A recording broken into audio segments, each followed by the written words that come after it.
Welcome to LOA Today. Walt Thiessen and life coach David Bartke here. It's Thursday, July 27th, 2017. We are on Chapter 8 of The Secret by Rhonda Byrne. We've burned through 7 chapters so far, David. It's amazing how fast this stuff goes. That is amazing. It's incredible. Wow. But it just shows how much good stuff there is in it. We just get so absorbed by it that we keep going like, whoa, we're zooming through this thing. The Secret to the World is kind of an interesting chapter. It's a little bit of a departure, in a sense, from the rest of the book because it talks about a very important topic from the point of view that many people have, which is there are people, a lot of people in life who are advocates or activists or even political operatives or, you know, big newsy types or whatever, who just look at the world and they look at all the stuff going on and they get despondent about it and they want to be able to use the secret to change all of that. And, of course, what we're really talking about here is resistance, which is what the chapter is really all about. But the chapter is entitled The Secret to the World. Lisa Nichols actually kicks it off. And maybe I should just read from her quote because she kind of summarizes it really nicely. She says, people have a tendency to look at things that they want and say, yes, I like that. I want that. However, they look at the things that they don't want, that's a key point, and they give them just as much energy, if not more, with the idea that they can stamp it out rather, they can eliminate it, obliterate it. In our society, we become content with fighting against things, she writes, fighting against cancer, fighting against poverty, fighting against war, fighting against drugs, fighting against terrorism, fighting against violence. We tend to fight everything we don't want, which actually creates more of a fight. Yes. And do you know why? Yes, because we have to always remember what we give our attention to. What are we giving our attention to? And if it's to all those resistant thoughts, then we're just going to keep promoting that. Which is exactly what Hale Dwoskin says next. He quotes Carl Jung saying, what you resist persists. That's right. And that's a very unusual concept when you're exposed to it for the first time. This whole idea that if you focus on something, and it's something that you don't want, you're actually attracting it. That's right. And people get caught up in that loop. It's like a catch-22 because they're like, but I don't have enough money. Yeah, I don't have enough money. There's too much drugs, or there's too much war, or there's too much this, or too much that. Blah, blah, blah, blah, blah, blah, blah, blah. That's right. And it just keeps them attracting more of law of attraction, just saying, okay, here's more of that. Yep. Here's more of that. Yeah, so you have to be careful about what you think about. In fact, extremely. Around this time last year is when Joel and I both gave up watching the news. Good idea. For exactly this reason. Yes. And it was quite a great experiment, actually. I'd actually done it once before, back in the 1980s, believe it or not, the late 80s. And I did it I started doing it about 2 or 3 years before the wall came down in Germany, in East Germany. And so I didn't know it happened. I was one of the few people in the world who had no idea that the wall had come down. Eventually, of course, I picked it up through osmosis, through talking to people. I was like, what do you mean the wall came down? Where were you? Oh, God. And, of course, the argument becomes, well, that's why you have to pay attention to the news. Well, the counter-argument is, how often do you get good news like that? I know, and you eventually found out anyway. Yeah, and I found out anyway. It's not like not paying attention didn't inform me. It was on delayed recording, you know. I know. I mean, that's like a major event. Typically, things like that don't happen every day, and you hear about the killing or the little kid that got shot or this horrible thing or that horrible thing. Yeah, I mean, how often do really nice events get announced in the news? Maybe once every 5 years? Very rarely. I mean, it's definitely not worth following the news if you're looking for good news. No, and the reason is because every time that we hear those stories, it just makes us lower vibration, and we start focusing on all the negative things. And those negative things are the things that we're trying to get rid of. That's why it's a catch-22. It's quite an addictive thing, though, because if you are activist-minded, it almost seems many activists will tell you that you're the problem. You got your head in the sand. If you don't become an activist, if you don't take an interest in all these horrible things that are happening, and the earth being destroyed, and wars going on, and all this horrible stuff, and blah blah blah blah blah blah blah. Yeah. And so that's a hard mindset to turn away from, because then, first of all, you have to admit that you're really harming yourself with this stuff. Mm-hmm. That alone is a big, big step, coming to that realization. Because it seems like what you're doing is you're trying to make a better world. Yeah. And what you're actually doing is making your own world worse. Yes. Yes. Yes. So if you can come to that realization as soon as possible, you've made major strides. But I think a lot of that, too, is most people that don't know about law of attraction do just keep focusing on what is. Oh, a lot of people who do believe in law of attraction continue to focus on what is. Just because you know about it doesn't mean you don't. They should know better. Well, of course they should know better. But we'll put it this way. All of your clients know about the law of attraction. If they applied it perfectly, they wouldn't be clients anymore. Oh, my goodness. But it's true. I don't know if it's cultural. I don't know if it's environmental. I don't know if it's just because of the way people are living in the 21st century. I'm not sure what it is. But we are all stuck in the is. Or not all of us, but most of us are stuck in the is. We're stuck on this idea. It's what we see, because it's what's seen, and it's easier to be stuck on what we see. Yeah, that's why. It is. Yeah. It's very well. It's unavoidable. It's right in front of your eyes. It's in your senses. You know. What we learn though with law of attraction, especially through Abraham, is that there's a lot going on that we don't see. Yes. That's just as important and powerful as what we do see, probably even more so. And that's a concept that, you have to really kind of have faith about it. That, okay, I kind of get that. Yeah, I can understand that. Well, you're treading into the realm of religion and metaphysics and all that kind of thing. And that's either a realm that you already have fixed ideas about that you're not willing to change, or you have fixed ideas about that you changed a long time ago and you have no idea, no willingness rather to go back to even look at the thing anymore, or somewhere in between. People. What are the three topics that Linus Van Pelt was taught never to discuss? Religion, politics, and the Great Pumpkin. Well, religion is at the top of the list. But I love the line. Law of attraction is orchestrating and unfolding all that needs to happen to bring me my desires. Because if you can just have trust in that helps with dealing with the unseen. It's hard sometimes to let go and just trust. It's hard to just believe that it all will work out better when you let go. But when you do that, when you do that go, it feels so easy and so much better. That's the most instantaneous part about it. The results you're looking for may not show up right away, but the feeling shows up instantly. Yes. So you get very quick feedback that this is actually doing something good. That's right. Yeah. That's right. And to me, that's just as important as the results, I think so. There's that cliche line, it's the journey, it's not the destination, or something like that. And that's kind of similar, just enjoying each day and keeping yourself in that raised vibration as much as possible is just as important as manifesting whatever it is you want. It's also, how do I say it? It's about trying isn't the right word. It's about, like you said, enjoying the journey, but more than enjoying the journey, it's about going through your daily life. Everybody has stresses and traumas and so forth, little ones usually, that go on in our daily lives. And it gets very easy to get caught up in them. Yep. Following this philosophy or this approach or whatever you want to call it is a way to get past all those bumps in the road without them impacting us in a big way.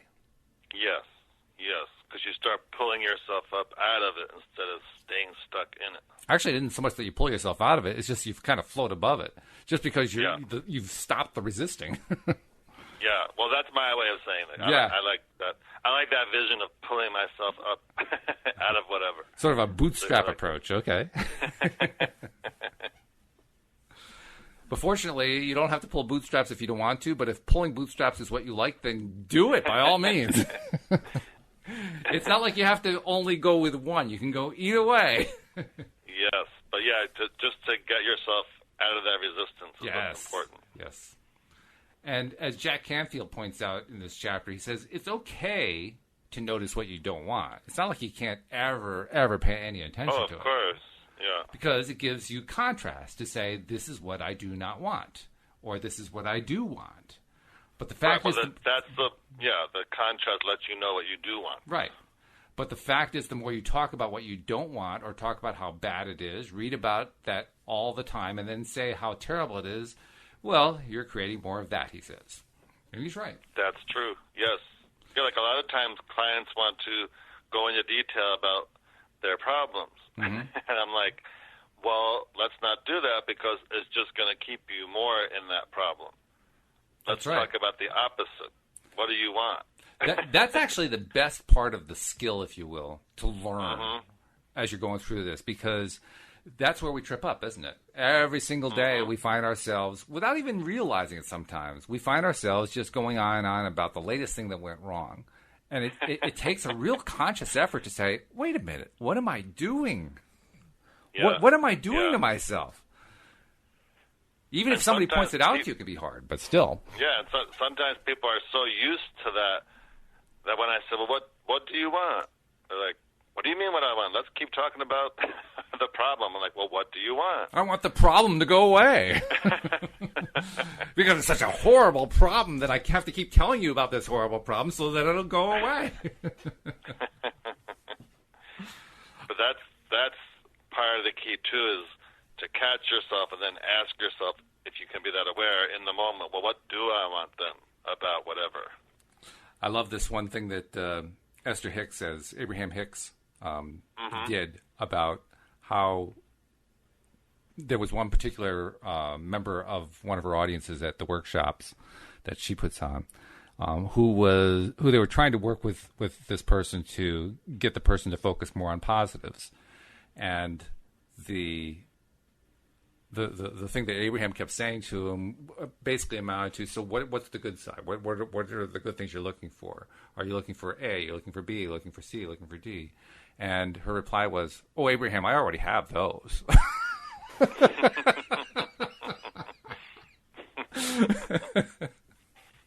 Not realizing that by refusing to focus on those good things that she liked, she was basically setting herself up. So Abraham continued at that point. Esther Hicks, voicing Abraham, continued and said, we get a lot of this from people who say, I want to tell you about these terrible things, horrible things that are going on in my life. And I can give you a long list of them. I've been telling them for all my life. There's a long litany. I can even tell them to you in a way that sounds funny and clever. And in the end, what I want you to do after I have listed this long list of things that are going wrong in my life, what I want law of attraction to do is to take that list of things and give me the opposite of them. Okay. And when you state it that baldly, it becomes laughable. Yes. Well, that's someone who's set point. That's what they're used to doing. That's they have right. all that momentum built up. I mean, she tells another story. I'm not sure if you heard this one, where when she used to do phone consulting, that someone called and they were all mired in their issue, and she said, well, let's talk about depression glass. And I mean, she was purposely using that as a tool just to divert this person and get her out of thinking about her problem. Right. And the lady was like, what are you talking about? And I said, yes, depression glass comes in different colors and in different shapes, and there's a bowl and a plate. And the lady was like, I don't want to talk about depression glass. You're not listening to my problem. And then she kept going, and I just love that it comes in pink and light blue. And the lady didn't get it and ended up not going forth with the call because she got frustrated. But that's like a good example of, like, you got to be aware of how mired you are in your issues and be willing to step out of them. Yeah, basically what was going on in her mind was the idea, why would I want to talk about depression glass? I'm depressed already. I don't need to talk about more depression. Oh, that's funny. I'm really good at it, too.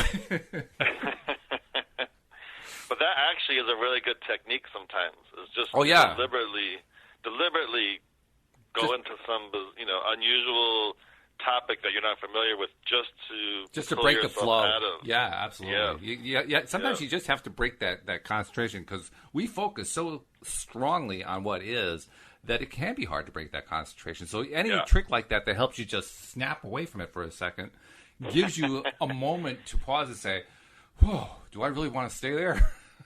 Yeah, exactly. Yeah, exactly. So you're right. That is a good technique. Michael Bernard Beckwith, your guy, comes in at that point, and he says, learn to become still and to take your attention away from what you don't want and all the emotional charge around it and place the attention on what you wish to experience. Energy flows where attention goes. Yes, that's right. I like that. Energy flows where attention goes. It has a nice sound to it, yeah. Very, very melodic, poetic. If your energy is flowing towards what you don't want and all the wrong things in your life, then that's what you're flowing your energy to, and that's what you're going to attract more of. One of the things that I really enjoy about doing these podcasts, both with you and with Joel and past co-hosts who have done this with me, is it gives us a chance to voice all these negatives, and whenever we voice them, it's always the same result. We laugh because they're absurd. Laughter is one of my favorite ways to break a fixation on what is. Yes. Because if you can laugh at it, it stops having power over you. Yep, that's right. I mean, do you have a personal experience about where you focus more on what you wanted over the what is? You mean where I managed to break myself from an is fixation? Is that what you're talking about? Yeah. Oh, like every 5 minutes. No, seriously, that's the way the day goes. Because when you're working on stuff, especially if you're working a job, when you're working on stuff during the day, you're constantly given opportunities to fixate on what is. Yes. And the challenge throughout the day is to fixate only long enough to do the task that has to be done and then pull your fixation away. Yeah. And release it. Yeah. So, every 5 minutes is probably, a bit of an exaggeration, 10 minutes. But and sometimes people don't get that. You can still do your business, but it doesn't mean you can't focus on what you want as well. Like I had a client who was trying to sell his business. So he was doing all these things to try to sell it with law of attraction processes. But he's like, yeah, but I still have to pay bills from it, and I still have to I'm like, yeah, of course. You still have to tend to the business at hand, but it doesn't mean the rest of the time you can't focus on what you want because he wanted to sell it. So he had a little bit of trouble with that. Then eventually he kind of was like, he had like an aha moment. I was like, okay, I get it. Like, my thoughts can still be about the business and how wonderful it'll be once it sells and what I can do with all the money, and that's fine, and I can still pay the bills for the business. But he didn't have to be mired in the what is about it. Right. It comes down to who's in charge of your day. Are you in charge of it, or is the stuff going around you in charge? Mm-hmm. If you're working a job, is your job in charge of you, or are you in charge of your job? Same with your thoughts. Your thoughts are the same way. That's right. Lisa Nichols comes in, Dr. John DeMartini comes in first. He says, I always say when the vision and the voice on the inside become more profound, clear, and loud than the opinions on the outside, you've mastered your life. That's really what we're trying to accomplish here, isn't it? Yeah. That's the nature of someone who has managed to release the resistance. Yeah, when you're that vibrant about what you want compared to what is, for sure. And Lisa Nichols follows up with a quote that actually probably should have come first, because it's really the first thing you have to do when you're looking at this stuff. And that is to recognize what she says, which is, it's not your job to change the world or the people around you. It's your job to go with the flow inside of the universe and to celebrate inside the world that exists. Wait, could you read that one again? I kind of got lost there. It's not your job to change the world or the people around you. It's your job to go with the flow inside of the universe and to celebrate it inside the world that exists. Yes. Okay, I guess. Sorry. Yeah. So that one's kind of about allowing. Yes. Like just allow. Yeah. Yeah. If you allow and you just let go of the idea that you have to be the person who makes the world a better place. Yes. all of a sudden your world becomes a better place. Mm-hmm. Mm-hmm. Yeah, I think going with the flow, like, is part of that, the path of least resistance. Yeah. Just allow, go with the flow, you know. And go with the flow doesn't mean that you're fixating on what is. That's not what that necessarily means. No.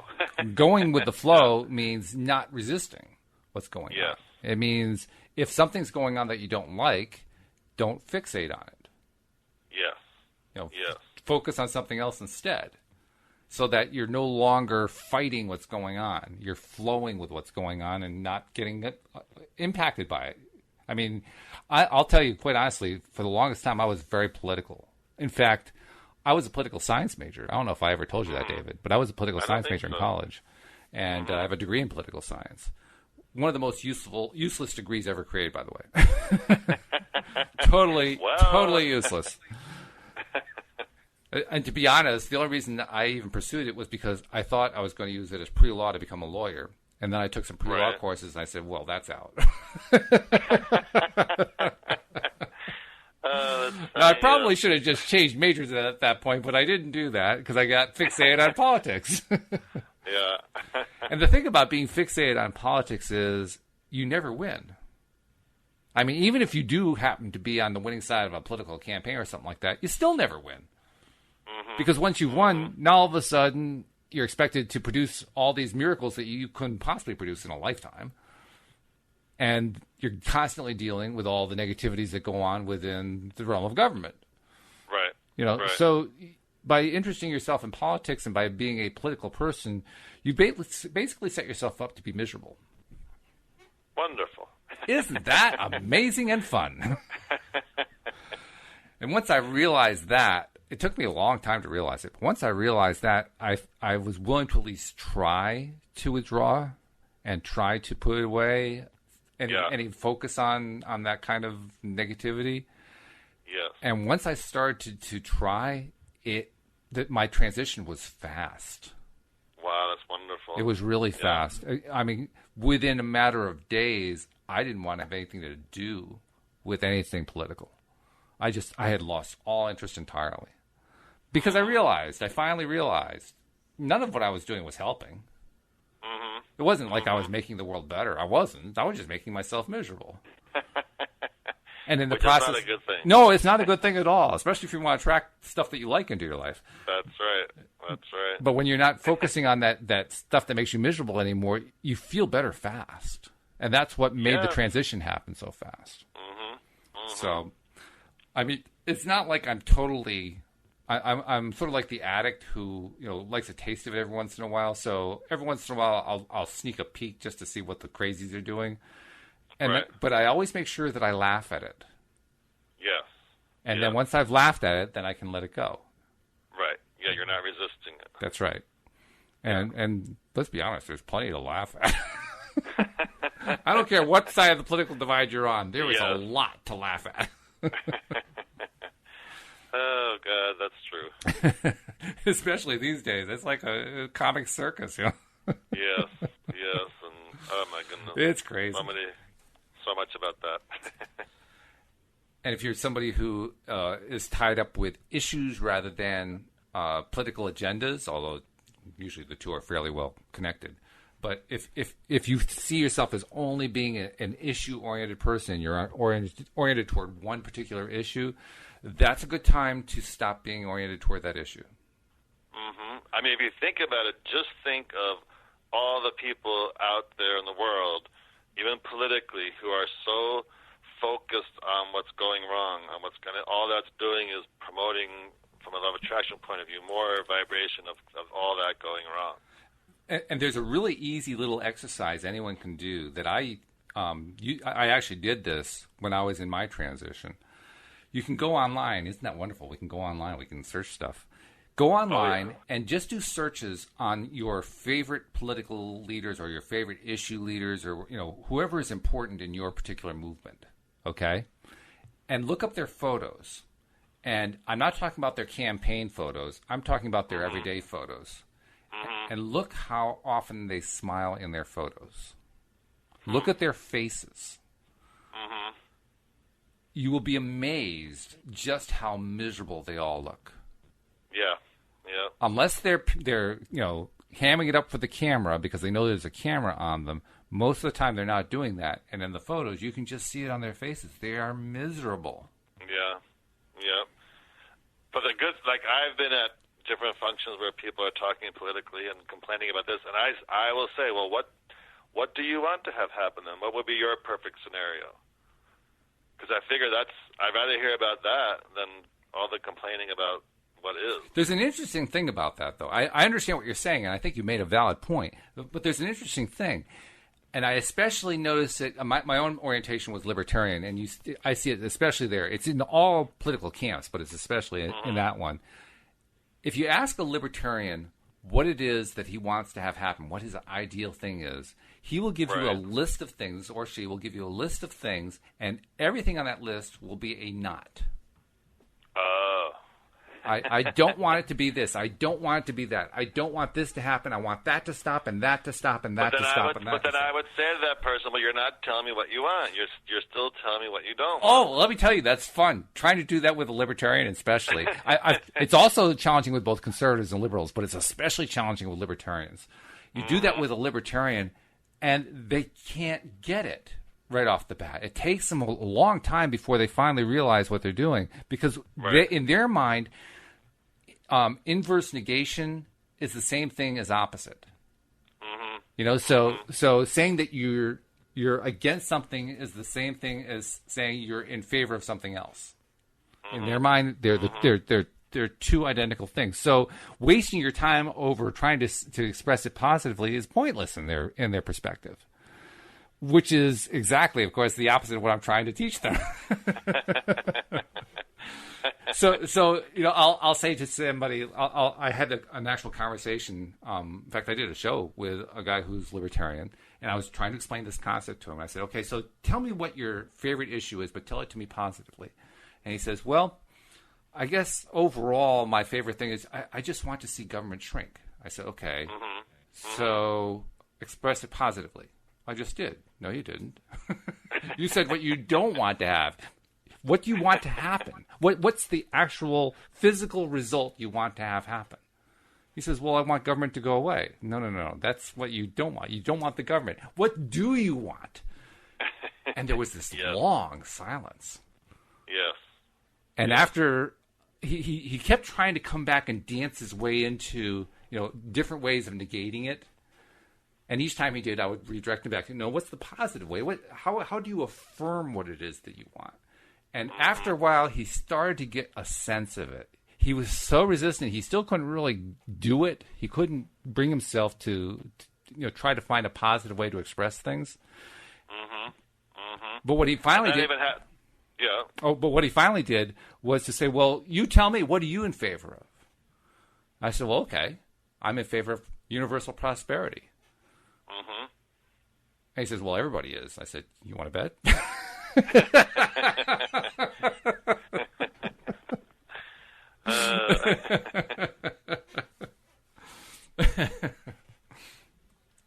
At least you told them something that you want. I did, yeah. And it was so different from everything that he's ever heard that he had trouble processing it. I mean, his first thought was to dismiss it because it's too, simplistic or whatever. But the idea that there was actually some power behind it, and that focusing on a true desire rather than an anti-desire was a very different thing. That was a hard concept for him, and I think it still is. But the one good thing that came out of that conversation I had with him is I at least opened his mind to it. Or more precisely, I encouraged him to open his own mind. I can't actually open his mind. I can't open anybody's mind except my own. I mean, true, right? We actually can't change anyone else's mind. That's something else that helps you get away from being issue-oriented. You can't fix somebody else's mind. They're the only ones who can do that. The only person's mind you can control is your own. And isn't that odd? We spend so much time trying to control other people's minds, we don't try to control our own. Yes, but that example you gave is really good, and you could even bring that down to like a more everyday level of just in general, like how often are we focusing on what we want compared to what we don't want? Oh yeah, yeah. It's amazing how often we do that. That's why we do a show. Yeah, once you become aware of that, it could be like very eye-opening. Like, oh my God, I didn't realize I was doing that so much. Well, the first thing that happened to me when I became aware is I became depressed. Because you were aware, because you became aware of how much you were, yeah. How much I was doing it, and I was thinking to myself, yeah. How the heck am I going to turn all that around? Yeah. It really can. It can seem overwhelming at first because you realize after a while that if you really study yourself long enough, you begin to realize just how consistently you're focusing on negative. Yes.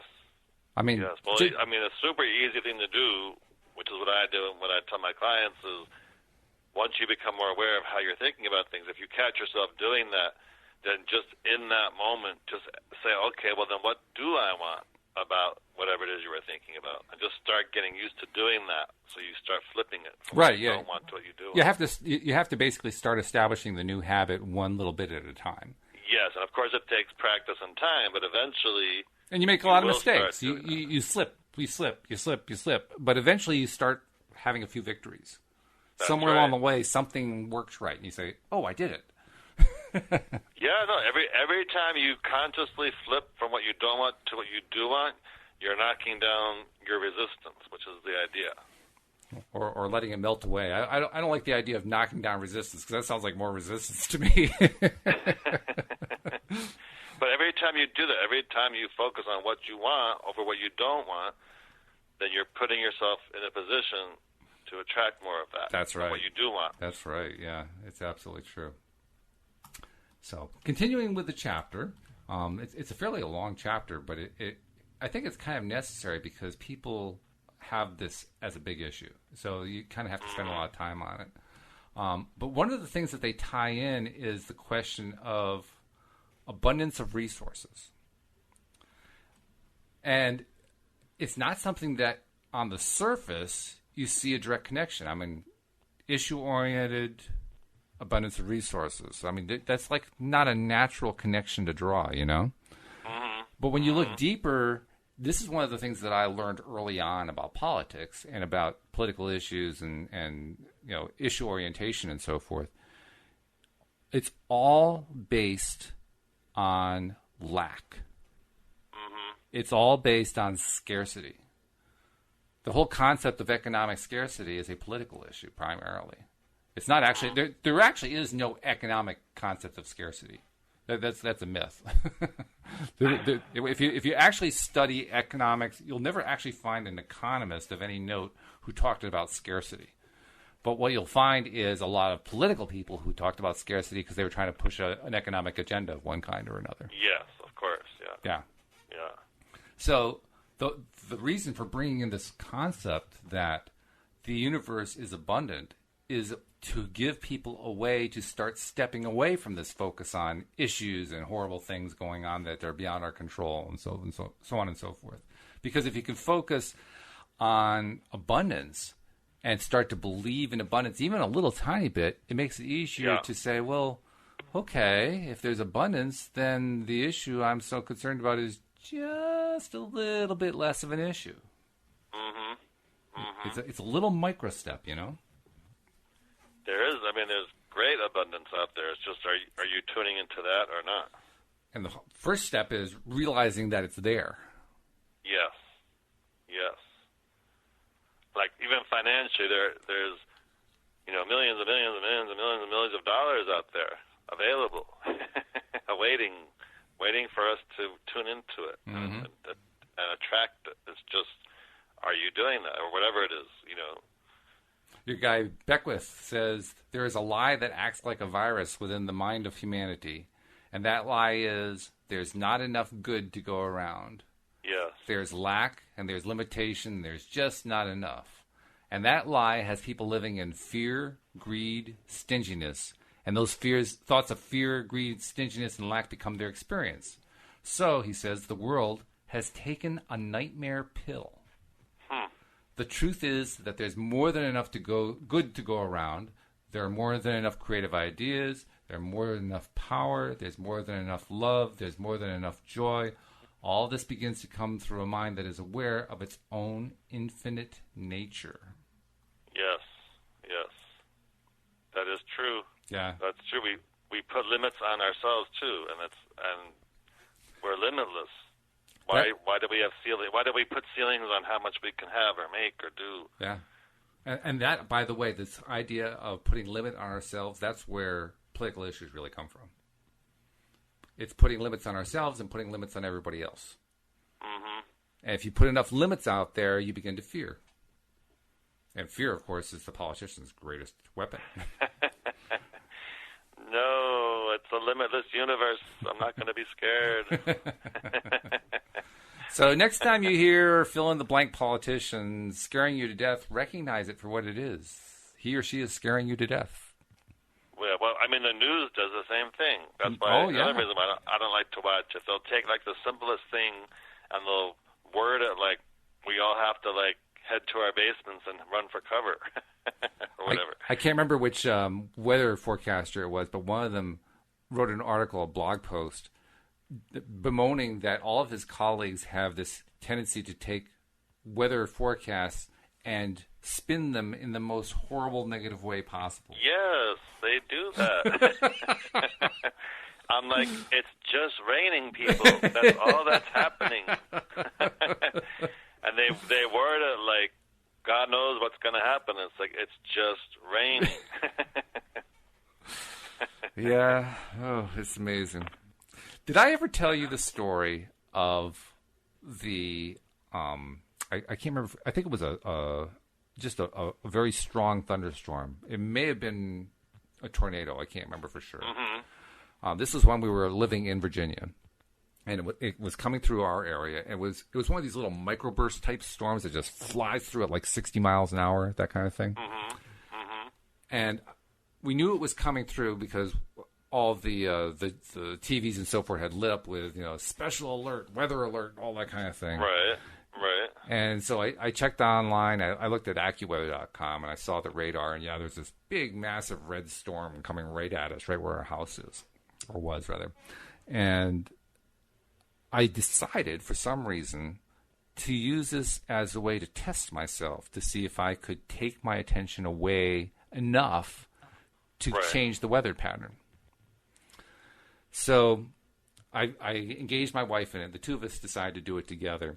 We decided we were going to focus on, as the storm was approaching us, we're going to focus on blue skies and sunny and nice, gentle, fluffy clouds that are just kind of floating along, no wind, just very calm day and so forth. And we did that. We spent about 5 or 10 minutes doing that.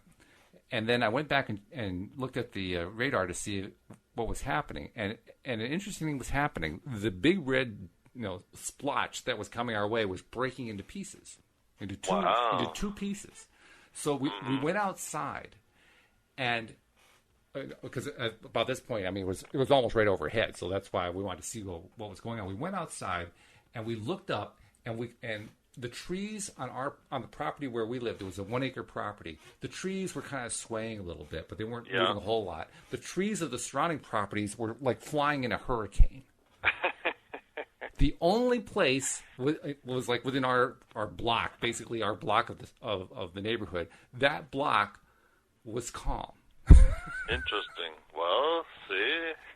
That was the most amazing thing I'd ever seen in my life. We actually saw a major storm blow past us without actually touching us.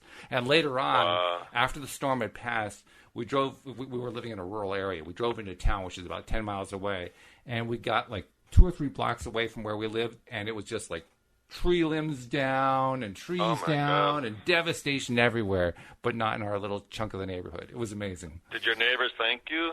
No, they didn't say a word. They didn't even send a card. I mean, can you believe it?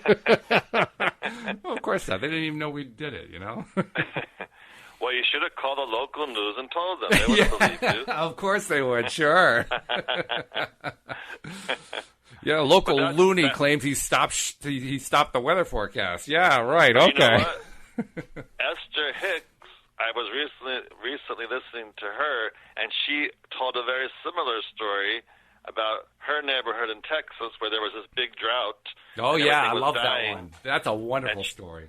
Yeah, and she did a similar thing, but in the reverse, because she wanted the rain, and it rained in her town, and the next day she heard on the news that there was a storm only above whatever the name of her town was. Yeah, it was a the only freak town rainstorm. that got water was her town. So there you go. I mean, obviously there's something to it. Oh, I could tell you all kinds of stories. I mean, it tends to flip some of my co-hosts out, but I've had some amazing stories with weather. Shortly after I met my wife, I think it was actually before we got married, so it was like the first year that we had met. I went to visit my family who were living on a lake in Virginia, and brought my fiance along, my future wife, to introduce to them and see if they liked her. Mm-hmm. And while we were down there, I think it was Hurricane Hugo. I'm not sure which one it was. It was one of the named hurricanes that did some damage. It was the one back in the late 1990s, 1998 it was, that kind of just hovered over North Carolina, in North and South Carolina, the Carolinas, for about 3 or 4 days and just soaked them. Well, that was the hurricane. And we were at the lake, which is in sort of southwestern Virginia, far enough away, but still relatively close to the Carolinas. Right. And it was just beautiful and sunny, and we were just putting out vibes. Let's keep this wonderful sunny weather. This is wonderful because we're at the lake, we're boating, we're skiing, we're doing all this fun stuff. We don't want this to end. No, keep that storm away. Let's just have this great weather. So we had this wonderful weather for a full week, and toward the second half of that week is when the storm was focused over the Carolinas, and then we had to drive home. At that point, we were still living in Connecticut.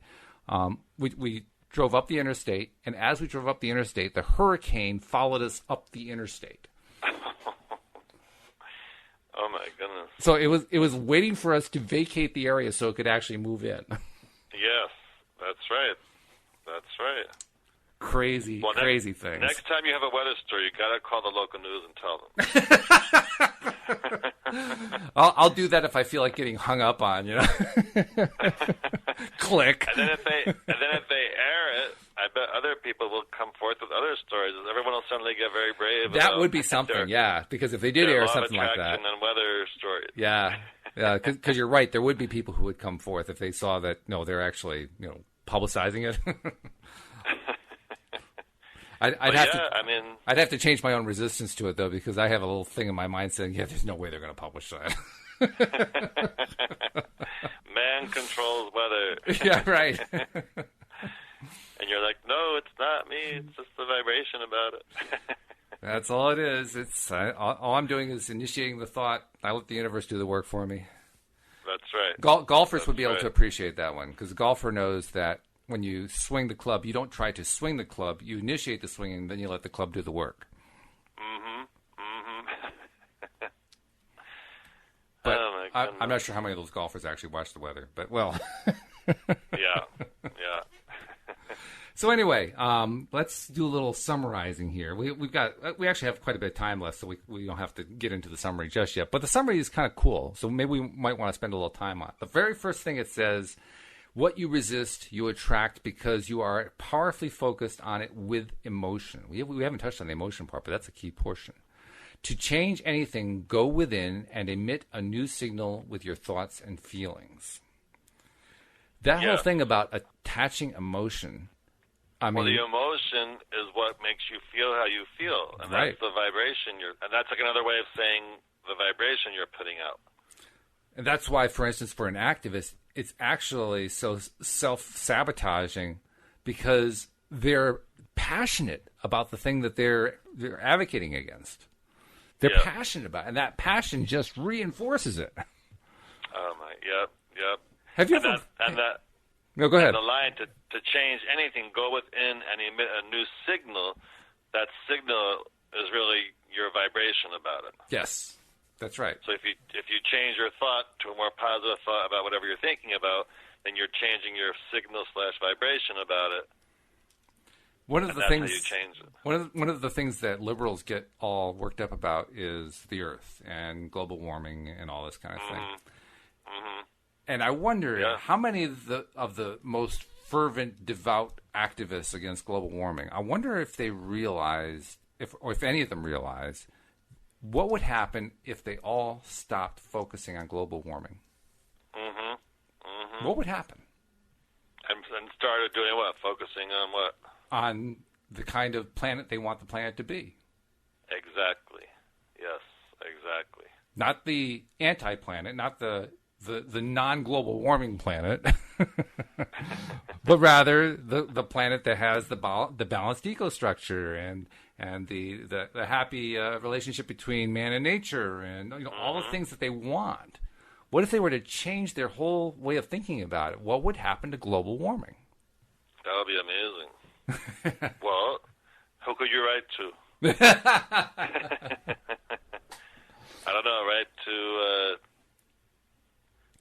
the thing is, in power. It has to be somebody who's receptive. There's the rub right there, because somebody who is hooked onto a movement, onto an issue, it's almost like an addiction.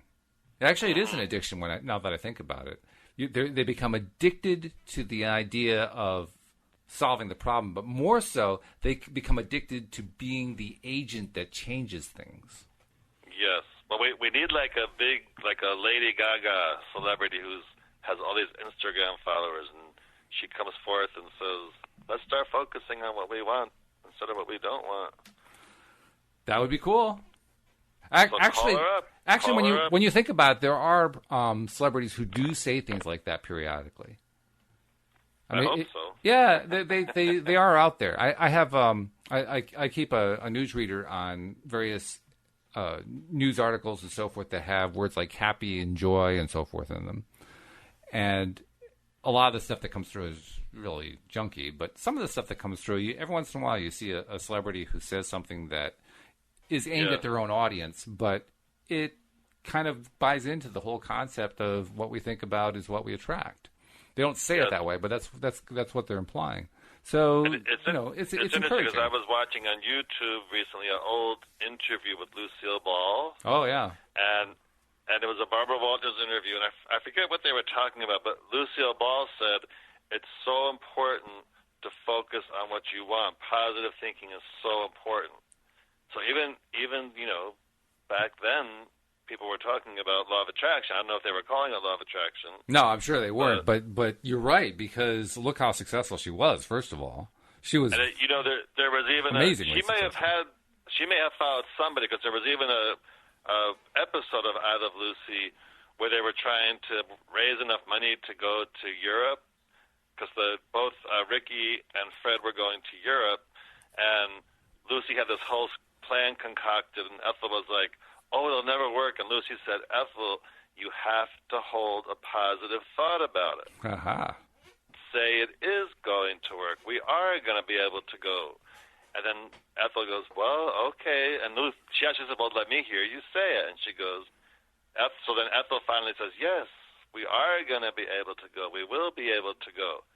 And I thought that was so interesting. Mm. So I just have a feeling, Lucille Ball probably had a lot of law of attraction information going on in her mind. It's not like it hasn't been around. It just hasn't been called law of attraction until very recently. But the concept's been around for the longest time. I mean, that's right. So through I Love Lucy, she was trying to emit law of attraction. Okay. Well, yeah. Hey, you can't argue with the results, because she was, I would say, perhaps even to this day, the most successful female actress / comedian in American history.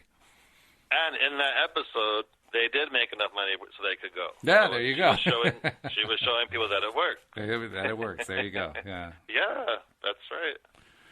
Second secret summary: you cannot help the world by focusing on the negative things. As you focus on the world's negative events, you only add to them.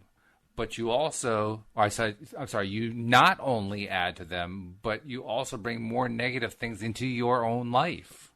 That's right. Vibrationally, yep, that's right. So when you focus on the things that you don't like, not only are you not making them go away, you're increasing them, and you're making life miserable in the process. Woo-hoo! That's right, because you're lowering your own vibration by focusing on that. Well, what a payback that is, I tell you. Yeah, that sounds worth it, right? Oh, yeah. Sign me up, right? I don't think so. I don't think so either. So, third point, Instead of focusing on the world's problems, give your attention and energy to trust, love, abundance, education, and peace. Mm-hmm. Which is good. That's true. In fact, I think I could even take that a step further. I could say, give your attention to how you live your life better. Or how you want to. Yes. Yes. Yes. Exactly. Both. Because one leads to the other, and vice versa. Yes. Yes. Fourth point, we will never run out of good things because there's more than enough to go around for everyone. Life is meant to be abundant. The only slight little thing I have against that is life is meant to be abundant. I think the word meant is superfluous. Well, how would you reword that then? Life is abundant. Yeah. No, I like that better too. Yeah. I mean, it's true. It's meant to be abundant, but it's also more powerful to remember it actually is abundant. Yes. It's not like you have to. It's not like you have to do something to attract a more abundant world. The world's already abundant. And if we can remember that, then it becomes easier to let go of, oh, God, there isn't enough to go around. That's right. That's right. And what are you focusing on in your personal life? Are you focusing on your abundance or the lack of something you don't think you have? It's a really good test to apply moment by moment in the day.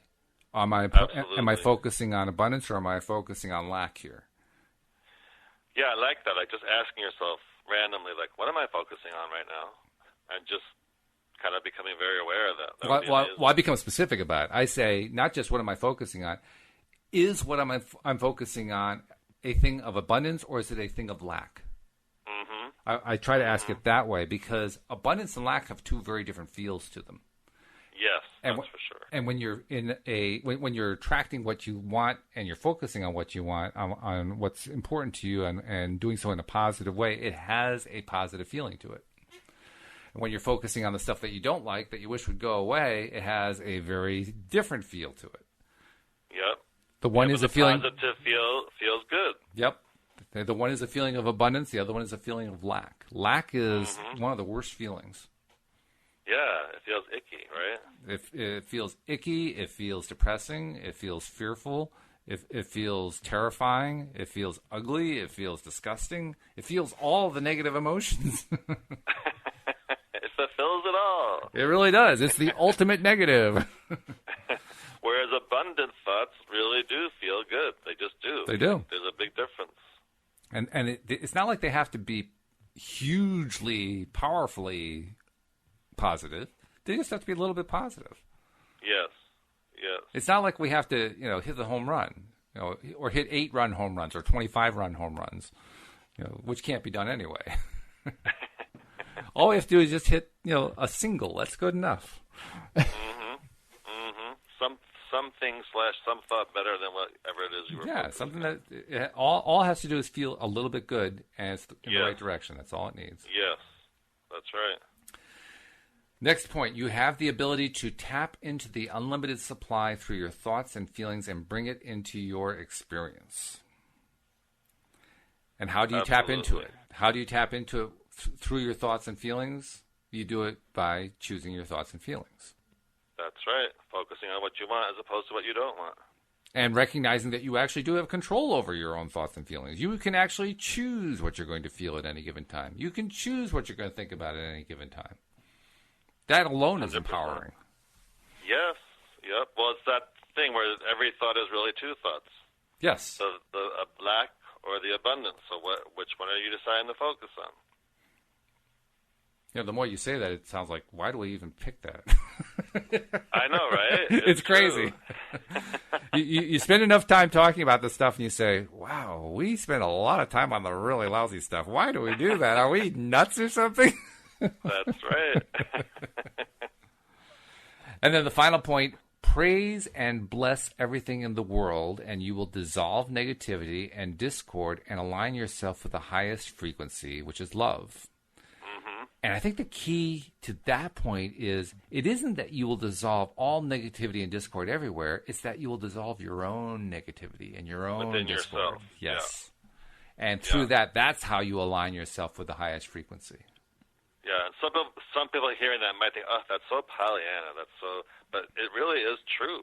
It really is. The only thing that makes it Pollyanna is if you believe that dissolving negativity and dissolving discord has to be something that you apply to the whole world. And that you have to be the one who makes it happen for the whole world. And that is Pollyanna. It's actually crazy. Well, I just think that a lot of people might think, oh, a lot of this stuff sounds good, but who's actually doing it? Well, it's a valid point because there are an awful lot of people who do know about it who don't do it. That's right. That's why you're in business, David. No, but seriously, it's just because we know that this is a valid principle, a valid law of nature, doesn't mean that we necessarily instantly say, you know what, I adopt that. Let's just go with it, and I'm going to change who I am instantly to this whole new person. That's not really the way we're built. We're not it's constructed just like that way. Like people know what foods are good for them and what's not good for them, but they can still choose to eat the foods that aren't good for them. Oh yeah, same thing. I personally gave up drinking soda a long time ago, but me too. I did too. I can understand why it is that people still drink it. Well, kind of, sort of. I can understand a little bit. There's a large portion of it. It's very clear what is good for us health-wise and what isn't, but yet a lot of people still choose to eat the stuff that isn't good for them, and they're not setting themselves up for perfect health. And the same with your thoughts, I don't know about you, but the way that I ended up weaning actually, I didn't even wean myself. It was a clean break. The way I cleanly broke from drinking soda was by taking a can of soda, opening it up, and pouring it on top of a car battery that was corroded and watching what happened. Oh, my God. Have you ever done that? I've heard of that, and that was enough for me, but I've never done it myself. Oh, it is enlightening, let me tell you. Because, it's not pretty, right? Well, actually, the result is fairly pretty, believe it or not. If you have a battery, battery that's heavily corroded, it's got all this, gunky white stuff on it and so forth, and it looks really ugly. And you take a can of soda and you pour it on that, and it melts away like instantly. Oh God! And you what realize does that do into your body when you drink that? Exactly. You're thinking, what is that doing to my intestines? That's right. You focus on that for about 10 minutes, and you don't want to have a soda for the rest of your life. Oh my God. I know, and sometimes you see these people walking around with these like extra large cups filled with some kind of soda, and you're like, no, don't do it. Don't do it, right? Don't do it. Save yourself. Hold up a sign. Save the brain cells. Save the brain cells. Oh my God. And then, of course, the diet stuff apparently is even worse. Oh, there's plenty that we can focus on that's really lousy out there. I just thought it was fun about how quickly and easily I was able to leave soda behind just because I saw what happened to the carbolic acid hitting the battery. That's right, but you also did that with your thoughts, too. I did. You realized how bad some of your thoughts were. Yeah, I did. Right. That's right. So once again, even when we're talking about the secrets of the world, our thoughts reign. Our thoughts are what drive the whole thing, and we have the power to change. By the way, for people who do want to change things, just change your thoughts. Change what you're thinking about. Guess what? Things are going to change. Yes. Well, I can't believe we're at the hour already. Amazing. Isn't that something? I mean, we just fly through it every time, and it's like every time that we do that, no matter who I'm doing the show with, we always say the same thing. Isn't it amazing how fast we went through that hour? But it's been great as usual. David, before we go, you want to tell them where they can find you in case they are stuck on, trying to apply this whole law of attraction thing? Yes, if you want to find out how to attract what you want, how to get through a difficult situation in the best way possible, etc., you can find me at lifecoachdavid.com. lifecoachdavid.com. Very cool. Dave, it's been a pleasure as usual. Yes, same here, Walt. We'll see you all next time here on LOA Today. Goodbye, everybody.